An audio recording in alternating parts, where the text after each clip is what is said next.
नाज़रीन, भिरिया रोड में पुछड़ीअ जे आबादगारनि पाणीअ जी चोरीअ ख़िलाफ़ एहतिजाजी मुज़ाहिरो कयो। उन हवाले सां रिपोर्ट करे आहे मजीद कीरियो।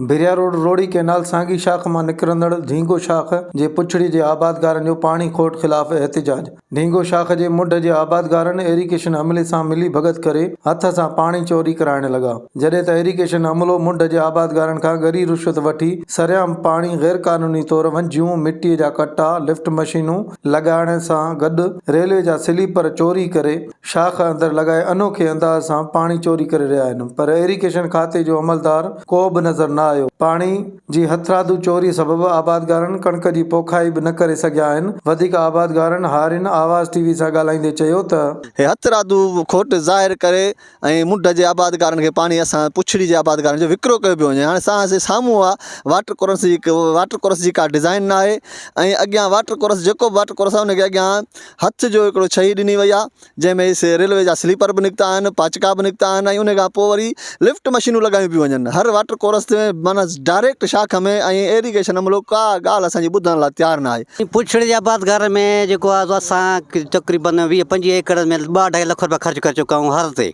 उन खां DAP महांगो आहे, यूरिया महांगो आहे, ॿिज महांगो आहे और उन खां पोइ असां पाणी लभे ई कोन थो। अॼु असां शाख ते आया आहियूं त मोती भील जो वाटर आहे, ख़बर न आहे कंहिंजो वाटर आयो, उते 2 स्लीपर निकिता रेलवे जा हितां जो उहे असां कढिया आहिनि पाण आबादगारनि अचे। ऐं जॾहिं असां इरिगेशन अमले खां पुछूं था उहा लाल आदमी जो इज़हार पिया कनि। बि कोन थियो आहे, काई पोखी न थी आहे। असां हर करायो वेठा आहियूं, ज़मीनूं सुकी पियूं आहिनि, वाटर सुका पिया आहिनि, माल जे पाइण लाइ पाणी कोन्हे को। सो असां हिन लाइ ॾाढो एहतिजाज कयो आहे। तमामु घणा ग़रीब माण्हू मुतासिर थिया आहिनि। पाणी का शइ कोन्हे का असां वटि। सॼो ज़ुल्म लॻो पियो आहे, स्लीपर आया पिया आहिनि, वॾेरा पाण बि झटा पधारा आहिनि, ॾींहुं राति झटा पधारा आहिनि। असांखे पाणी ढुक नथो अचे, पाणी 4 कलाक असांजो हिकिड़ो ॿारो बि नथो भरिजे।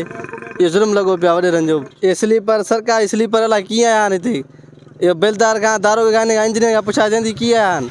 तव्हां ॻाल्हियूं ॿुधियूं, हुननि जो इहो चवणु आहे त इरिगेशन अमलो हिते को बि जेको आहे अमलदार मौजूदु न आहे। मुंड जा आबादगार बासर जेके आहिनि उहे इरिगेशन अमले सां मिली भगत करे रेलवे जा जेके आहिनि स्लीपर चोरी करे ऐं जेको आहे झटा आणियो हिते ऐं जेको आहे पाणी खे रुकावटूं कयो वेठा आहिनि।